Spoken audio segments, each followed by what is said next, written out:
이제 주시는 하나님 말씀은 창세기 17장입니다. 구약 성경 창세기 17장 1절부터 8절까지인데요. 오늘도 다 자리에서 일어나셔서 함께 살펴보겠습니다. 창세기 17장 1절입니다. 아브라함이 99세 때에 여호와께서 아브라함에게 나타나서 그에게 이르시되 나는 전능한 하나님이라 너는 내 앞에서 행하여 완전하라.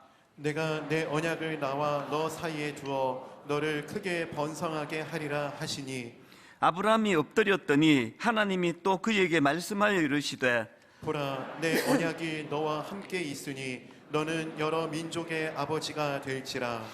이제 후로는 내 이름을 아브라함이라 하지 아니하고 아브라함이라 하리니 이는 내가 너를 여러 민족의 아버지가 되게 함이니라. 내가 너로 심히 번성하게 하리니 내가 내게서 민족들이 나게 하며 왕들이 내게로부터 나오리라. 내가 내 언약을 나와 너 및 내 대대 후손 사이에 세워서 영원한 언약을 삼고 너와 내 후손의 하나님이 되리라. 내가 너와 내 후손에게 내가 거류하는 이 땅 곧 가나안 온 땅을 주어 영원한 기업이 되게 하고 나는 그들의 하나님이 되리라. 아멘. 네, 자리에 앉아주시기를 바랍니다. 이제 오늘부터 다시 그 구약의 인물 아브라함에 대해서 살펴보려고 하는데요. 제가 이번에 그 창세기 17장을 묵상을 하다가 그 예전에 별로 주목하지 못했던 중요한 포인트를 하나 발견을 했습니다. 그게 17장 1절에 나오는 말씀인데 오늘 본문이 말씀 이렇게 시작합니다. 아브라함이 99세 때에 여호와께서 아브라함에게 나타나 그에게 이르시되, 이 창세기 17장이 아브라함의 나이를 밝히는 것으로 말씀을 시작하는 것, 여기에 굉장히 중요한 의미가 있는 걸 알게 됐습니다. 지금 창세기 17장 1절이 아브라함이 99세 때 하나님이 임재하신 내용을 다루고 있는데요. 바로 그 앞에 나오는 16장 맨 마지막 구절입니다. 창세기 16장 16절이 이렇게 기록합니다. 하갈이 아브라함에게 이스마엘을 낳았을 때에 아브라함이 86세였더라. 제가 발견한 게 뭔지 아시겠죠? 이 16장 끝절하고 17장 1절 이 사이에 무려 13년의 공백이 있는 겁니다. 이게 제대로 기록을 했다면은 아마 창세기 글쎄 한 석 장, 넉 장 분량이 들어갈 정도로 해당되는 긴 세월인데 그게 다 생략이 된 겁니다. 이게 어떻게 됐나? 저는 16장 마지막 구절에서 힌트를 좀 얻었습니다. 그 이유를요. 자, 16절 다시 한번 보십시오. 바로 그 앞에 나와 있는 16절입니다. 하갈이 아브라함에게 이스마엘을 낳았을 때에 아브라함이 86세였더라. 왜 이 13년의 공백이 생겼느냐 보니까요, 아브라함이 그 하나님의 때를 기다리지 못하고 자기 방식대로, 그러니까 자기 아내를 통해서가 아니라 첩인 하갈을 통해서 아들을 낳은 그 사건, 그 이후로 13년의 공백이 생겼다는 겁니다. 그러니까 이걸 놓고 많은 학자들이 어떻게 해석을 하는가 보니까요, 그 기간이 하나님의 침묵기였다. 아브라함이 잘못된 길로 들어섰기 때문에 하나님께서 침묵하는 그 긴 시간을 보내셨다. 그렇게 분석하는 분석이 거의 대부분이더라고요. 근데 저는 한편으로는 또 공감도 가지만 동의가 좀 잘 안 되는 부분이 있습니다. 정말 하나님이 13년 동안이나 아브라함에게 침묵하셨을까요? 모르겠습니다. 저는 그게 동의가 잘 안 돼요. 그래서 제가 나름대로 분석한 게 뭐냐 하면은 그 13년 동안 하나님께서 한마디도 안 하신 기간이라기보다는 아브라함이 하나님의 뜻과 방법을 취하지 않고 자기 방식으로 취하는 잘못된 길로 걸어간 이후로부터 그 긴 13년이라는 세월 동안에 의미 있고 가치 있는 일거리가 한 줄도 안 나오는 세월을 보낸 게 아닐까. 무슨 말씀인지 아시겠죠? 방금 제가 다시 읽어드렸던, 강조점을 달리하고 읽어드렸던 하갈이 아브라함에게 이스마엘을 낳았을 때가 아브라함이 86세더라. 이 굉장히 의미가 느껴지는 겁니다. 요즘에 이제 제 신학교 동기 목사님을 만나거나 또 제 나이와 같은 친구를 만나면은요, 거의 하는 행동이 똑같아요. 오랜만에 만나면 꼭 그 스마트폰을 꺼내가지고 한참을 또 찾아요. 그리고는 내 손자다. 그러면 그걸 보여줘요. 어떤 사람은 동영상까지 보여줘요. 그리고 계속 강요합니다. 이쁘지, 이쁘지. 지금 아브라함이요, 86세의 나이에 손자를 본 게 아니에요. 아들이에요, 아들. 이걸로 제가 그냥 추측을 하는 거예요. 뭐 하나님이 진짜 13년 동안 한마디도 안 하시고 침묵하셨는지, 아니면은 그 아브라함이 엉뚱한 길로 들어가서 무가치한 세월을 보내가지고 뭐 의미 있는 기록이 한 줄도 안 나오는 세월을 보냈는지 아무도 모릅니다. 하나님만 아세요. 그런데 저는 이 말씀을 묵상을 하면서 그가 기록할 게 별로 없는 무의미한 허송 세월을 보냈는지 어떤지 모르지만, 저는 이 본문을 통해서 한 가지 확실히 아는 거, 아브라함은 그 기간 동안에 하나님께서 주신 꿈을 향해 나가지 못하고 현실에 주저앉아 있는 13년의 세월을 보냈다. 뭐 이건 제 마음으로 이거 그 확실하게 느껴지는 분석이라 생각을 합니다. 그래서 제가 이런 관점으로 창세기 17장을 제가 묵상하다가 보니까 노래 하나가 툭 이렇게 맴돌게 되는 겁니다. 예전에 우리 그 특세 때 제가 한번 소개해드린 노래인데요, 제목이 꿈꾸지 않으면 사는 게 아니라고. 이게 대안학교인, 중고등학교 대안학교인 간디학교 그 교가로 알려진 노래입니다. 가사가 이렇습니다. 꿈꾸지 않으면 사는 게 아니라고, 별 해는 마음으로 없는 길 가려내. 아마 그 기억나는 분이 계실 거예요. 가사가 대략 이렇습니다. 꿈꾸지 않으면 사는 게 아니라고, 별 해는 마음으로 없는 길 가려내. 사랑하지 않으면 사는 게 아니라고, 설레는 마음으로 낯선 길 가려 하네. 이 꼭 아브라함을 두고 만든 노랫말 같이 느껴지는 겁니다. 하나님께서 그 하늘의 무뼈를 보여주시고, 그리고 걸어가보지 못한 새로운 길을 제시해 주는 게 그 아브라함처럼 느껴지는데요, 그 다음 가사도 보십시오. 아름다운 꿈 꾸며 사랑하는 우리. 또 나오네요. 아무도 가지 않는 길 가는 우리들, 누구도 꿈꾸지 못한 우리들의 세상 만들어가네. 그리고 그 다음 가사가 참 와닿습니다. 배운다는 건 꿈을 꾸는 것, 가르친다는 건 희망을 노래하는 것. 우린 알고 있네, 우린 알고 있네. 배운다는 건, 가르친다는 건 희망을 노래하는 것. 제가 왜 이 노랫말이 불쑥 떠올랐을까요? 지금 아브라함의 잃어버린 13년은요, 하나님의 뜻을 기다리지 못하고 견디지 못해서 그 첩을 통해서 아들을 낳는 그 순간서부터 다른 건 모르겠습니다, 하나님이 그에게 창세기 12장에서 주셨던 그 놀라운 꿈, 이 발전이 없는 기간이었다는 건 확실하다고 생각합니다. 그런가 하면은 이 아브라함의 잃어버린 13년의 세월을 묵상하다가 떠오른 게 하나 더 있는데요, 제가 이제 여러 그 참고 책들을 뒤지다가 발견한 재미난 이야기예요. 어떤 낚시꾼이 있었는데요, 행동이 좀 이상한 거예요. 보통 그 낚시 좋아하는 분 아니라도 뭐 그거 다 알 건데요, 이제 낚시를 해가지고 큰 고기가 잡히면 막 좋아가지고 이제 자기 갖고 가고요, 요런 어린 새끼 고기나 작은 물고기가 잡히면 주로 이제 바다로 도로 던져주지 않습니까? 근데 이 낚시꾼은 반대인 거예요. 큰 고기가 잡히면 다 돌려주고요, 다 바다로 던져버리고, 요 작은 고기가 잡히면 막 그렇게 좋아가지고 그거를 이제 자기가 그거를 따로 이제 담아서 이제 갖고 가서 요리해 먹어야지 그러는 거예요. 이게 너무 독특해서 옆에 있던 낚시꾼이 물었답니다. 아니 보통은 큰 거 잡으면 조용하고 가져가고 작은 고기는 다 풀어주는데 당신은 어떻게 큰 건 다 풀어주고 작은 것만 그렇게 좋아하느냐. 그랬더니 이 낚시꾼의 이야기가 진짜 웃겨요. 뭐라고 말했는지 아십니까? 아, 그거는 우리 집에 후라이팬이 10인치짜리 밖에 없어서 그렇대요. 큰 거는 안 당긴다는 거. 글쎄 좀 웃기려고 만든 이야기 같긴 한데요.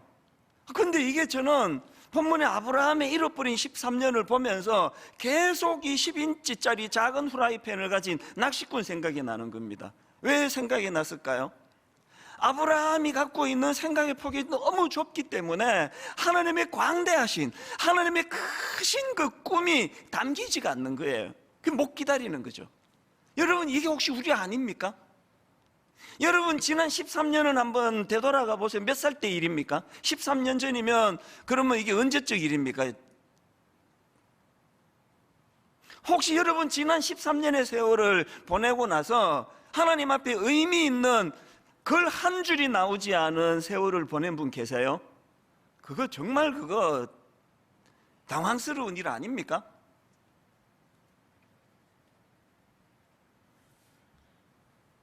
이런 내용을 담고 있는 창세기 17장인데요. 저는 이 아브라함의 허무한 잃어버린 13년의 내용으로 시작하는 본문이지만 어떤 성경 본문보다도 너무 뜨겁게 받았습니다. 이게 너무 감동이 되는 거예요. 왜 감동이 되느냐? 시시한 아브라함을 보면서 감동이 되는 게 아니라 그 시시한 잃어버린 13년, 큰 고기는 후라이팬이 없어가지고 큰 고기는 다 보내고 조그만한 고기들만 좋아하는 낚시꾼 같은 그런 인생을 사는 우리지만 엄청난 13년의 세월을 잃어버린 길을 걸어갔던 아브라함이지만 하나님께서 본문에서요, 그 아브라함을 만나주시는 거예요. 그에게 말씀해 주시는 겁니다. 그게 오늘 본문 1절과 2절에 나오는 말씀입니다. 아브라함이 99세 때에 여호와께서 아브라함에게 나타나서 그에게 이르시되 나는 전능한 하나님이라. 너는 내 앞에 행하여 완전하라. 내가 내 언약을 나와 너 사이에 두어 너를 크게 번성하게 하리라 하시니, 이 2절에 나오는 언약에 대해서는 다음 주일날 좀 자세히 살펴보려고 준비하고 있고요. 오늘은 1절 말씀에 좀 집중하려고 하는데요. 1절을 보십시오. 아브라함이 99세 때에 여호와께서 아브라함에게 나타나서 그에게 이르시되, 너무나 중요한 한 가지 깨달음을 우리가 1절에서 깨달아야 합니다.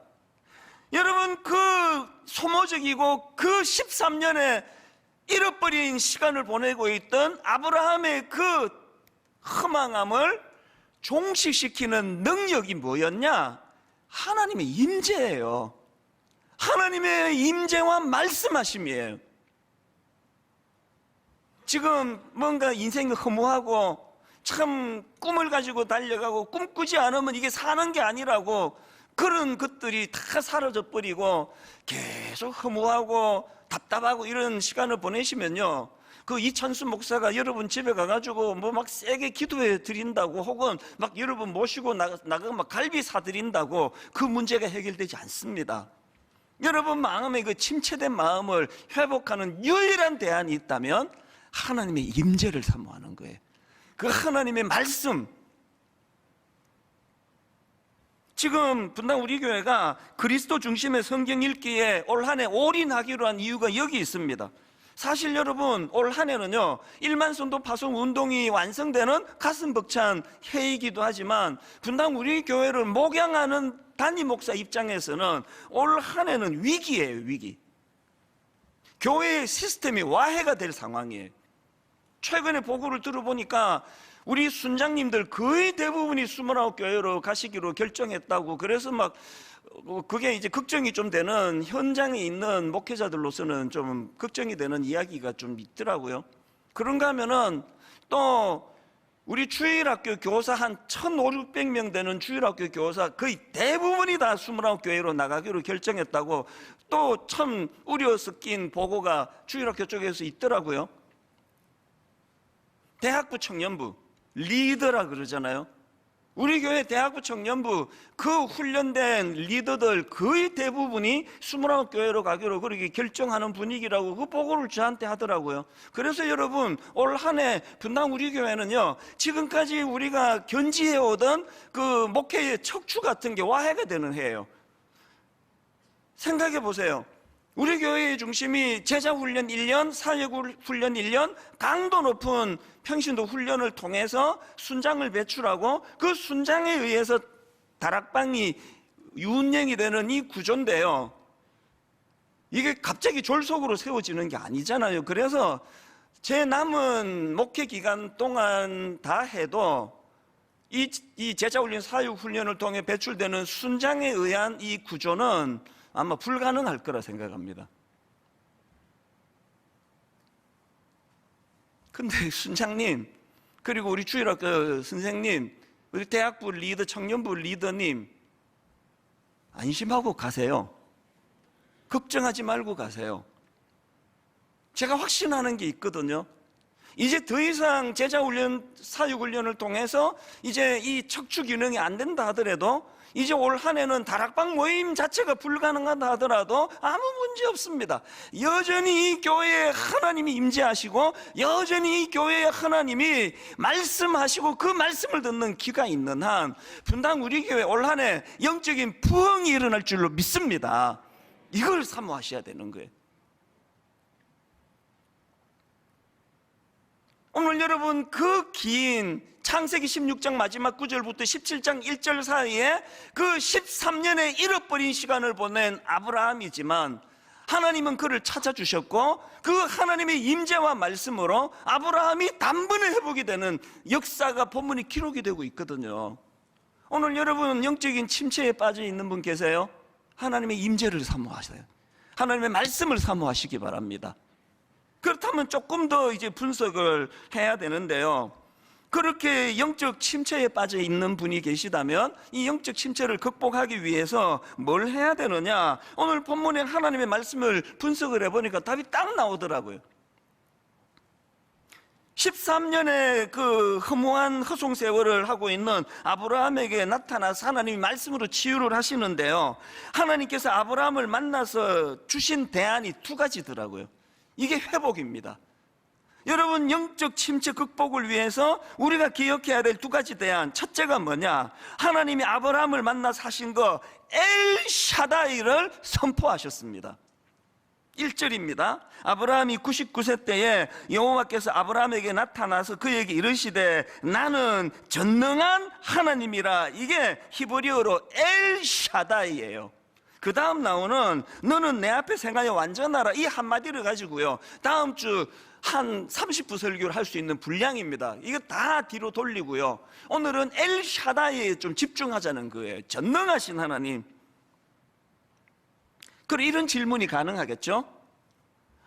아니, 하나님은 그 13년이라는 긴 공백을 지금 보내고 있는 아브라함을 만나시자마자 엄청난 말씀을 주시는데 왜 제일 첫 마디가 엘샤다이, 나는 전능하신 하나님이다, 이 선포이셨을까? 여러분, 어떻게 생각하세요? 대답 간단해요. 지금 하나님이 왜 엘샤다이, 나는 전능하신 하나님이 여기 선포하는가니까요. 지금 아브라함이 겪고 있는 그 13년의 끔찍한 공백, 그 13년의 허무한, 허망한, 잃어버린 세월, 그 모든 것의 궁극적인 원인이, 그 출발이 아브라함에게는 엘샤다이에 대한 믿음이 없었기 때문이에요. 전능하신 하나님, 그 믿음이 없다 보니까 그냥 우리 아내는 이제 경수가 끊어졌는데요, 이제 애 낳을 기능이 없는데요, 이것밖에는 집중을 못하는 거예요. 그래서 이제 첩이라도 얻어가지고 그렇게 애를 낳아야 될 것 같은데라는 생각으로 가는 이 모든 건 전능하신 하나님에 대한 믿음이었기 때문이에요. 그리고는 이제 아브라함 여러분 다 아시잖아요. 이제 1년 남았습니다.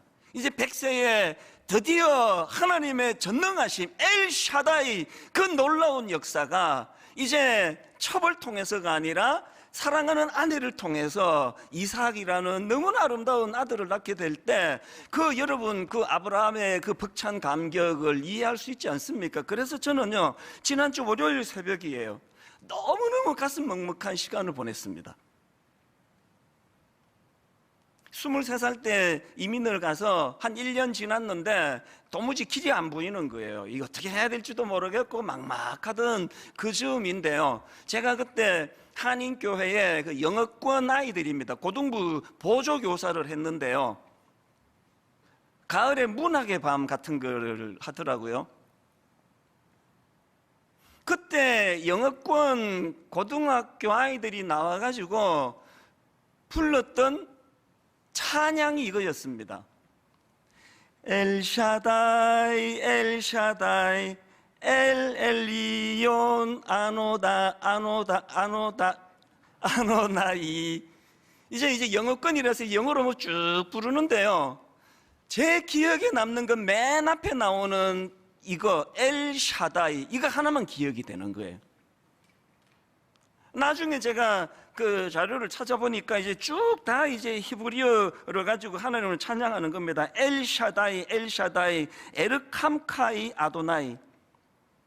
히브리어로 엘샤다이는 전능하신 하나님이라는 뜻이라고 말씀을 드렸고요, 그 다음 가사 엘 엘리온, 이건 가장 높은 곳에 계신 하나님, 그걸 찬양하는 거였더라고요.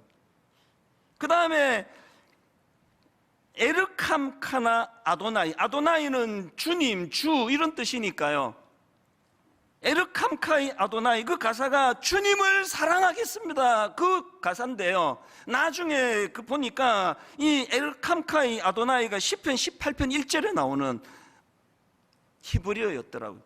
나의 힘이신 여호와여 내가 주를 사랑하나이다. 에르캄카이 아도나이, 이 고백이 어떻게 가능했을까요? 왜 그 주님을 사랑하게 됐을까요? 전능하신 하나님, 엘샤다이 하나님을 경험한 자들이 드릴 수 있는 신앙 고백이거든요. 그 월요일 새벽에 가슴이 먹먹한 그런 감격을 제가 경험했는데, 오늘 새벽에 끄끄 소리를 내며 울었습니다. 지금도 눈물이 나요. 24살, 너무 일이 안 풀리니까 이렇게 사느니 죽는 게 낫지. 그 긴 시간을 보내는 저를 하나님께서 영어권 고등부 아이들의 입술을 통하여 엘샤다이, 나는 전능하신 하나님이다, 그 하나님을 선포하시고, 그리고 오늘 왜 제가 새벽에 그렇게 눈이 붓도록 울었는지 아십니까? 38년의 세월 동안에 엘샤다이 하나님, 그 전능하신 하나님의, 나는 전능하신 하나님이라고 그 고등부 아이들의 입술을 통해 선포하신 그 하나님께서 제 38년의 세월 내내 엘샤다이 하나님으로 임하셨던 그 하나님. 그래서 24살 때 38년 뒤에 제가 분당우리교회 담임 목사로 이런 꿈을 꾸는 목회를 하게 되리라고는 아무도 모르는 그 길을 38년 내내 누리고 있었더라고요. 너무 많이 울었어요.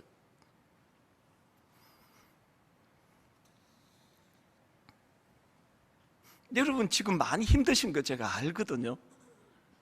코로나는 잠재워지지 않고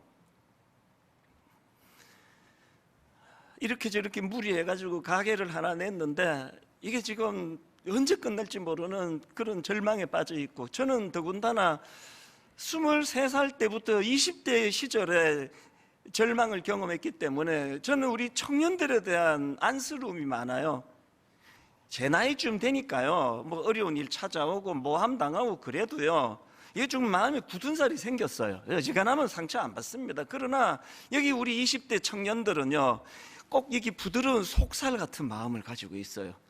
이 부드러운 속살 조금만 건들면요 얼마나 아픈지 몰라요. 우리 청년이 그런 형편이라 너무 마음이 내가 아파요. 사라가 아브라함의 아내 사라가 오죽 힘들었으면 창세기 16장 2절에 사레가 아브라함에게 이르되 여호와께서 내 출산을 허락하지 아니하셨으니 원하건대 내 여종에게 들어가라 내가 혹 그로 말미암아 자녀를 얻을까 하노라 하며 지금 남편 보고 처벗어서 아들 낳아라 내가 허락하겠다고. 여기 우리 아내분들 대답해 보세요. 이 쉬운 일입니까? 얼마나 절망이 겹치고 겹쳐 이런 이야기까지 이런 제안까지 할 수 있겠냐고요. 근데 여러분 아브라함이 그리고 사라가 그래서 위험한 거거든요. 그리고는 여러분 시간이 좀 지나고 놀랍게도 죽은 것 같은 자기 몸을 통하여 아들 그 아름다운 아들 이삭을 주시는 하나님의 엘샤다이 전능하신 하나님을 경험했을 때 그 사라의 가슴 벅참이 얼마나 놀라웠겠냐고요. 여러분 조금만 더 견딜 수 없을까요?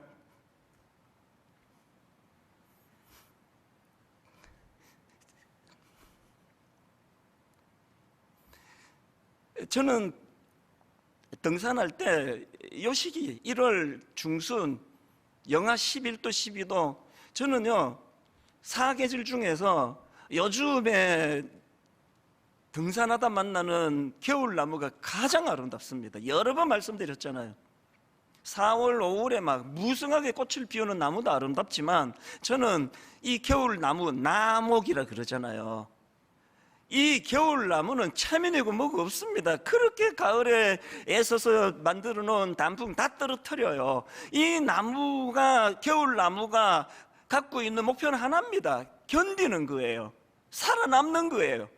영하 10도 체감온도 영하 20도 30도를 이를 악물고 견뎌내는 거예요. 그래서 뭐 다 떨어뜨려요. 그래서 오죽하면은 나목, 우리 벌거벗은 몸을 나체라 그러잖아요.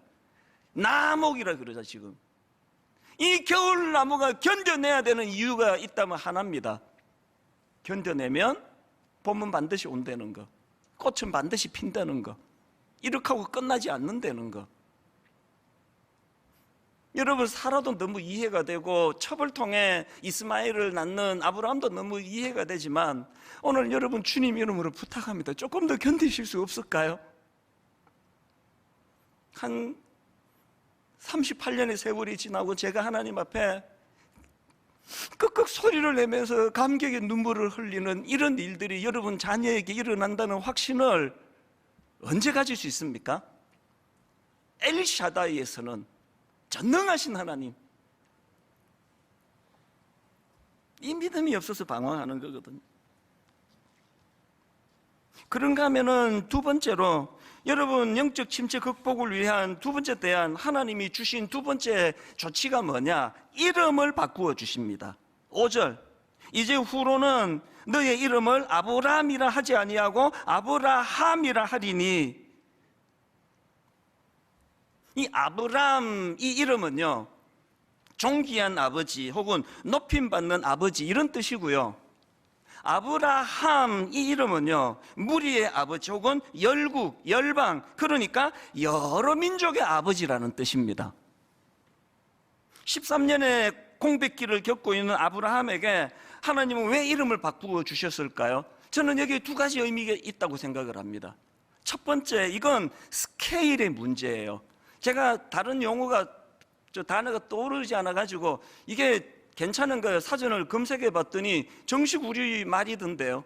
스케일, 이거 국어사전을 보니까 인물의 도량, 그리고 일이나 계획 따위의 틀이나 범위, 이걸 스케일이라 그러더라고요. 그러니까 우리 집에 후라이팬이 10인치짜리 밖에 없어서 큰 고기는 못 담는다. 그게 그 낚시꾼의 스케일이에요. 하나님이 왜 이름을 바꾸어 주셨느냐? 성경에 보니까 하나님이 직접 그 이유를 설명하고 계십니다. 본문 3절 4절입니다. 아브라함이 엎드렸더니 하나님이 또 그에게 말씀하여 이르시되 보라 내 언약이 너와 함께 있으니 너는 여러 민족의 아버지가 될지라. 그리고는 5절에서 이제 후로는 너의 이름을 아브라함이라 하지 아니하고 아브라함이라 하리니 이는 내가 너를 여러 민족의 아버지가 되게 함이니라. 이름을 왜 바꾸셨다고요? 한 가정에서 자식들에게 존경받고 인정받는 아버지로 사는 것도 귀한 일이지만 스케일을 넓혀라는 거예요. 열국의 아비가 되라는 겁니다. 창세기 12장에서도 하나님이 주시잖아요. 너는 복이 될지라. 스케일의 문제예요. 저는요, 여러 번 말씀드렸지만 저는 우리 집에 세 아이, 아들 하나, 딸 둘, 난 진짜 얘들에게 좋은 아빠가 되고 싶습니다. 이 아이들이 인정하는 그런 목사가 되고 싶습니다. 그러나 여러분, 제가 우리 집에 세 아이에게 인정받는 아버지가 되고 싶은 꿈이 있지만요, 그러나 이것 때문에 분당 우리 교회 담임 목사 역할을 소홀히 하고 게을리 하는 건 이건 전 죄라고 생각합니다.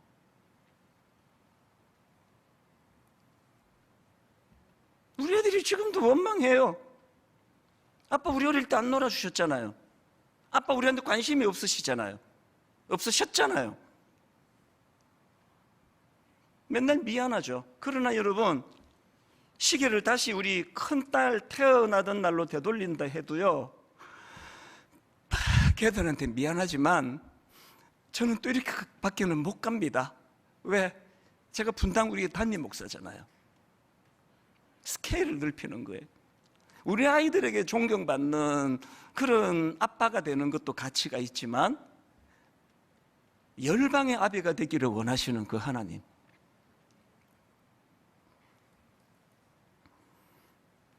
고기 잡던 베드로를 부르시고는 마가복음 1장 17절입니다.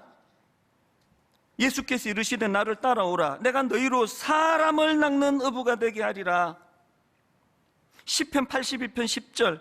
나는 너를 애굽 땅에서 인도하여 낸 여호와 내 하나님이니. 이거 똑같은 원리잖아요. 하나님이 지금 당신을 왜 앞에다 이렇게 소개합니까? 엘샤다이 하나님이라는 거 아닙니까? 나는 너를 애굽 땅에서 인도하여 낸 여호와 너의 하나님이니 너의 입을 크게 열라. 내가 채우리라. 여러분, 저와 여러분이 이 삶의 생각의 믿음의 스케일이 좀 커지기를 원합니다.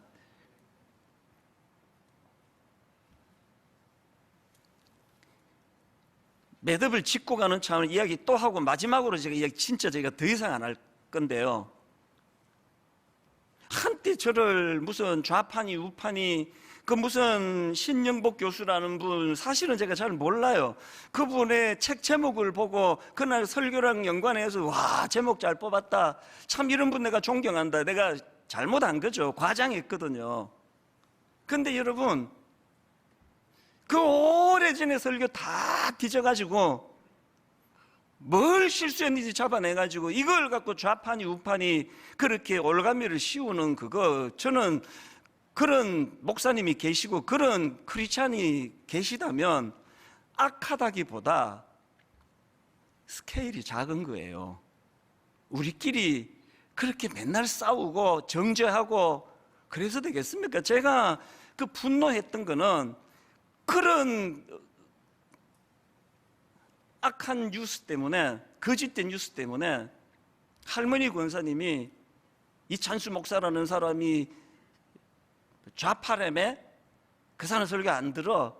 저는요, 그 할머니한테 가서 무릎을 꿇고 싶어요. 저 그런 사람 아니라고. 지금 여러분, 좌파가 옳다 우파가 옳다 이런 얘기 하는 거 아닙니다.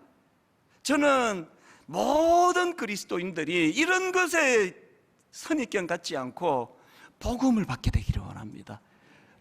모든 성도들이 저에 대하여 어떤 선입견 없이 전하는 복음에만. 여러분 아시잖아요. 강단에서 정치 얘기 죽어도 안 하는 거. 좌파면 어떻고 우파면 어떻습니까? 이 자리는 그런 정치하는 자리가 아니에요. 정치는 정치판에 가서 하세요.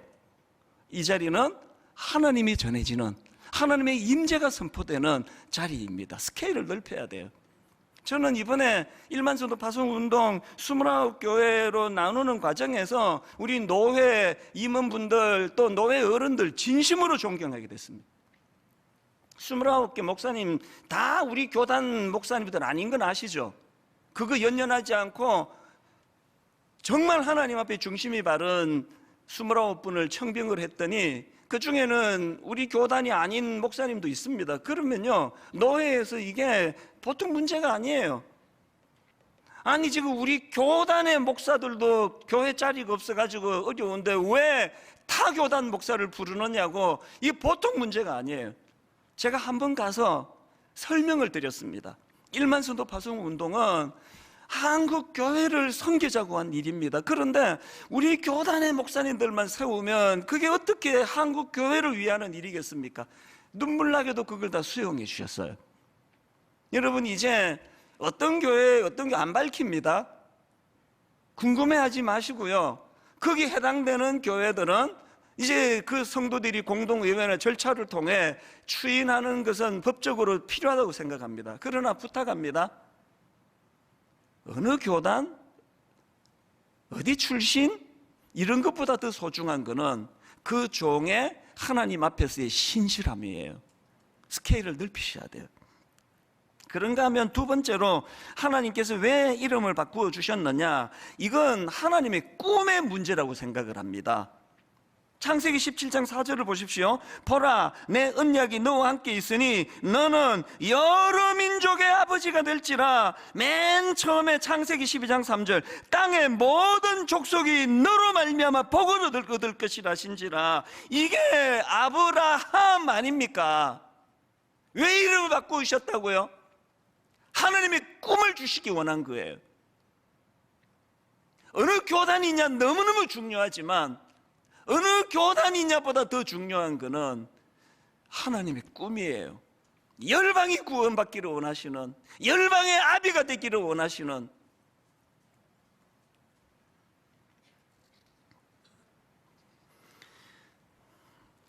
목요일, 그러니까 이번 주 내내 제가 울었는데요, 목요일 날 이제 아브라함을 묵상을 해 너무 야속한 거예요. 아브라함이, 아니 지금 하나님이 그 꿈을 갖고 자기를 부르고 계시고, 그리고 제가 이게 상징적으로 상상해 본 거예요. 열방이 아브라함의, 열방의 아비가 될 아브라함의 일하심을 목말라 기다리고 있는 상황일 텐데, 상징적입니다.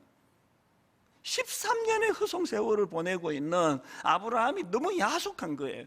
그래서 그날 제가 꿈꾸지 않으면 사는 게 아니라고 그 노래가 떠올려진 거 아닙니까? 그렇게 목요일을 눈물로 보내는데 하나님이 저에게 너무 당황스러운 꿈을 주셨어요. 지금도 당황스러워요. 분당 우리 교회 1만 성도 파송 운동을 처음에 선포할 때 뭐 이게 30개 뭐 이런 건 꿈도 못 꿨고요, 뭐 생각도 못 했는데, 어느 새벽에 하나님이 교회에 대한 꿈을 주셨는데, 처음에는요 30개 교회가 아니라 40개 교회였습니다. 하나님이 제 마음에 40개의 교회의 소원을 주셨는데 믿음이 없어가지고 암만 생각해도 예산이 안 될 것 같아. 40개 교회를 어떻게 한 번에 무슨 돈으로 세우느냐. 그래서 타협해서 줄인 게 30개 교회. 그 중에 또 한 목사님이 사정이 생기셔가지고 29개가 됐는데, 목요일로 하나님이 지금 꿈을 주셨어요. 40개로 가라.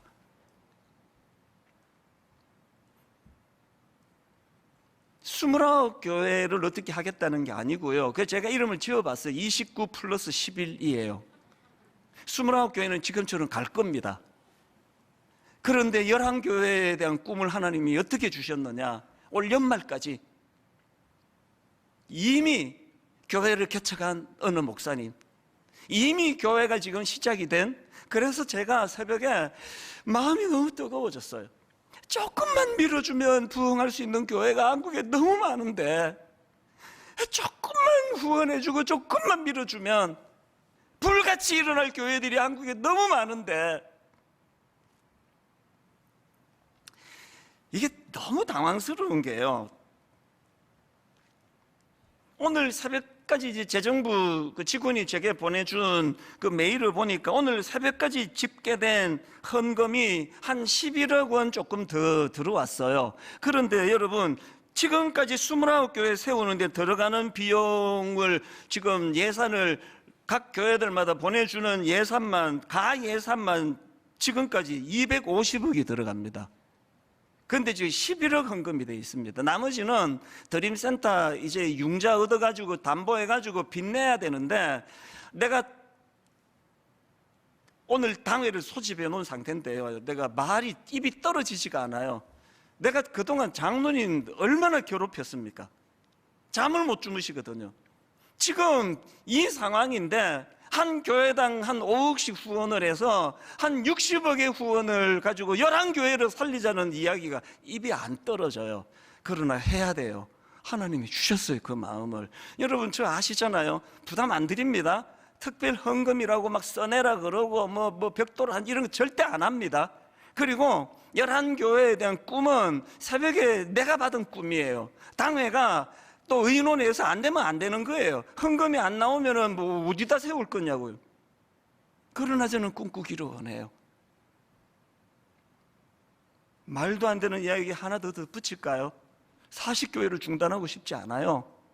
50교회, 60교회, 제 은퇴 언제 할지 모르지만 은퇴할 때까지 한 100여 개 교회를 후원하는 그런 일을 꿈꾸는 일은 불가능할까요?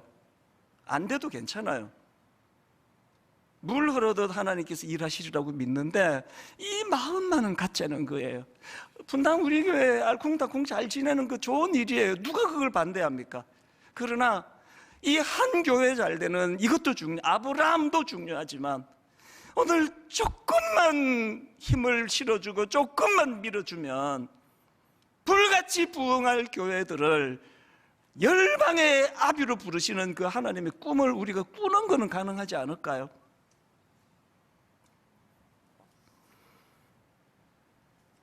결론을 이렇게 맺기를 원합니다. 여러분, 십자가가 예수 그리스도의 꿈이셨다는 건 다 아시죠? 아브라함을 향한 이게 하나님의 꿈이라는 거 제가 말씀드리지 않았습니까? 이 꿈을 꾸자는 거예요. 분당 우리 교회가 알콩달콩 잘 지내는 걸 담임 목사인 제가 왜 싫어하겠냐고요. 4월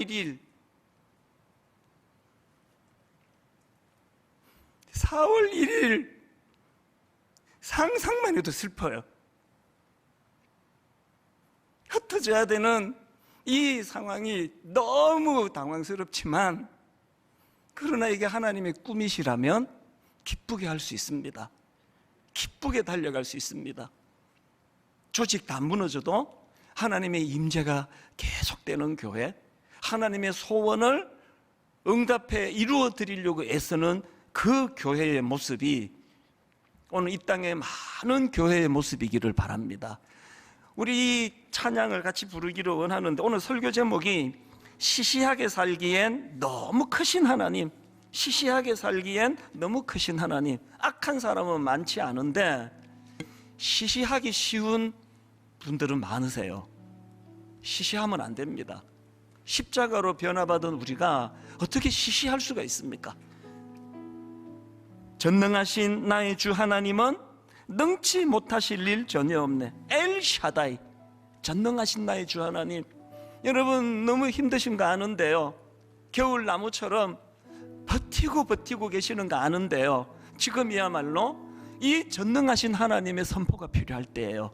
같이 찬양하시면서 하나님의 임재의 자리로 은혜를 구하며 나가기 원합니다. 전능하신 나의 주 하나님은 전능하신 나의 주 하나님은 능치 못하실 일 전혀 없네.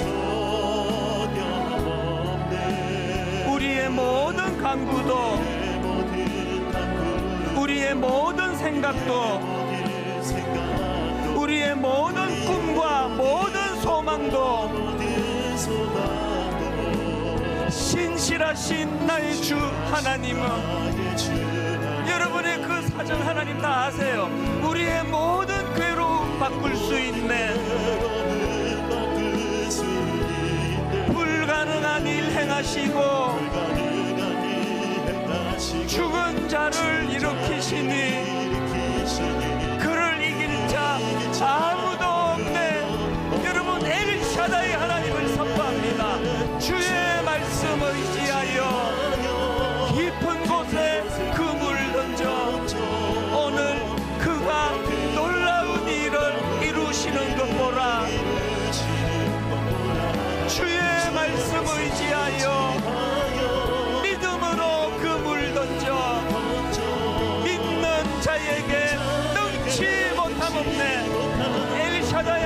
다시 한번 선포합니다. 전능하신 나의 주 하나님은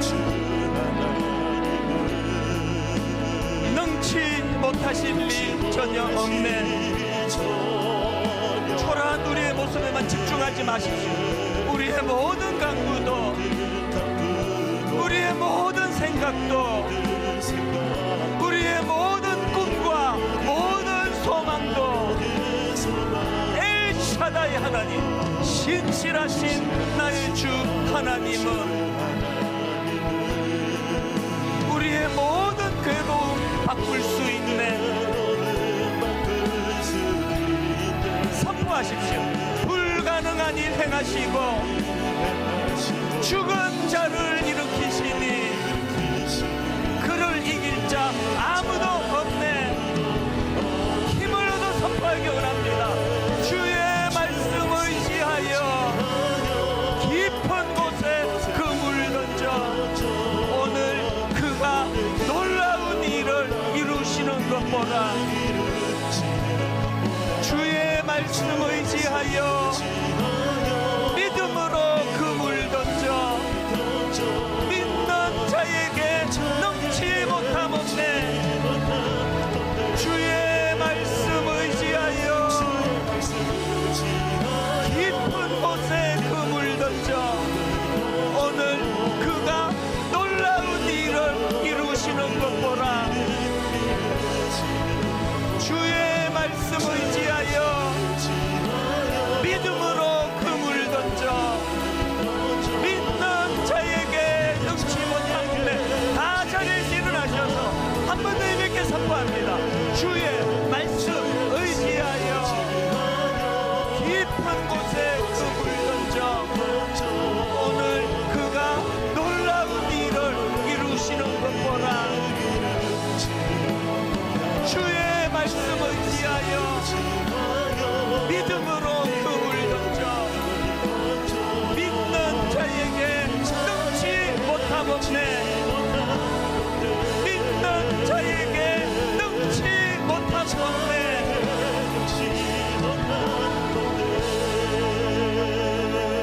두 가지 기도 제목을 드립니다. 시시하게 살지 않기를 원합니다. 13년의 헛송세월하는 본문의 아브라함을 아버지 닮지 않기를 원합니다. 지금 이 힘든 시대에 어떻게 13년의 세월 의미 있는 기록 한 줄이 나오지 않는 인생을 살 수가 있겠습니까? 하나님, 의미 있게 살기 원합니다. 한 가정의 아비로, 의미로 내 자식들에게 인정받는 가정을 만드는 것도 너무 의미 있고 좋은 일이지만 하나님은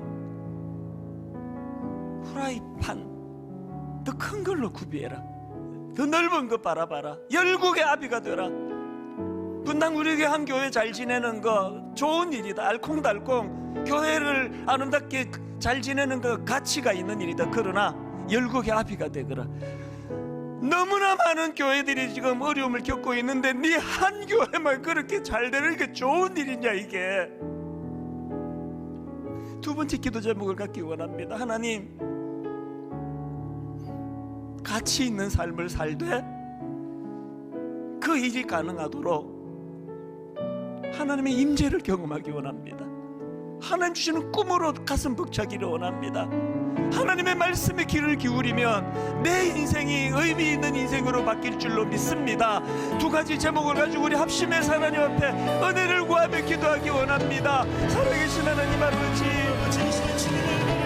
가치 있는 삶을 살아가기를 원합니다. 시시한 인생 되지 않기 원합니다. 성문의 아브라함처럼 잃어버린 13년을 방치하지 않기를 원합니다. 하나님 아버지,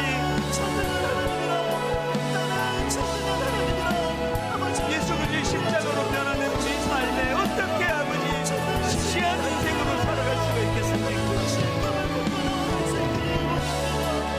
의미가 부여되는 인생, 하나님 앞에 남길 기록이 많은 아버지 이 삶을 향한 꿈을 꾸게 하여 주시기를 원합니다.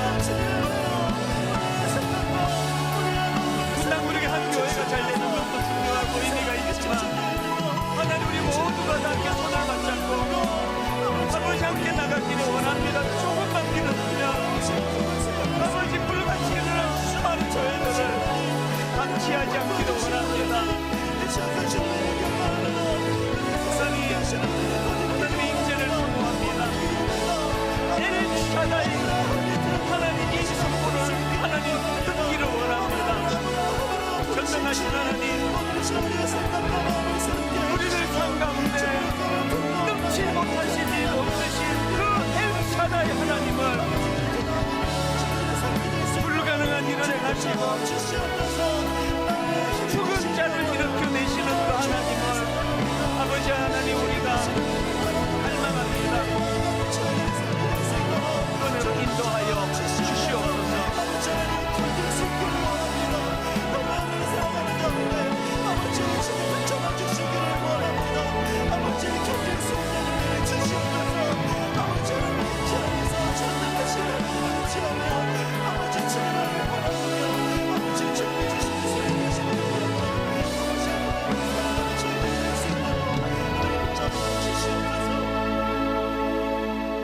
나는 너를 애굽 땅에서 인도하여 낸 여호와 너의 하나님이니 너의 입을 크게 열라 내가 채우리라. 너는 입을 크게 열라 내가 채우리라. 하나님, 아무리 어려운 상황이랄지라도 하나님의 임재가, 또 하나님의 말씀이, 그리고 하나님 엘샤다이, 그 나는 전능하신 하나님이라는 그 선포가 우리를 다시 일으켜 세우는 능력이 되는 줄 믿사오니 하나님 이 은혜를 허락하여 주시옵소서. 한 가정을 잘 지켜나가는 건 너무 의미 있고 가치가 있지만 하나님, 생각을 더 넓혀라, 확장해라, 열국의 아비가 되거라. 분당 우리 교회 한 교회가 알콩달콩 재밌게 잘 지내는 거 참 아름답고 좋은 일이지만 하나님, 시야가 넓어지기를 원합니다. 한국에 조금만 밀어주면 불같이 일어날 교회들이 너무 많은데 너무 많은 교회들이 신음하고 있는 현실에서 하나님, 저희들을 사용하여 주시옵소서. 주님, 우리를 사용하여 주셔서 그 아름다운 하나님의 소원을, 하나님을 기쁘시게 해드리는 이 일을 꿈꾸며 그렇게 달려가는 저희들 되도록 인도하여 주시고, 이 모든 일이 가능하도록 하나님보다 앞서지 않는 임마누엘 그 하나님을 마음에 모시고 그렇게 나아가는 믿음의 형제자매 되도록 인도하여 주시옵소서. 겨울나무처럼 나목처럼 버티고 있는 수많은 성도님들에게 오늘의 이 예배와 이 말씀을 통하여 아버지 4월 5월 다시 한번 꽃을 피울 그날을 꿈꾸게 하시고 소원하게 하시고 그 힘으로 견뎌낼 수 있도록 하나님 인도하여 주시옵소서. 지금은 미디어 선교를 위한 헌금 시간입니다. 이 예배를 통해 삶 가운데 은혜와 회복이 충만하시기를 간절히 기도합니다.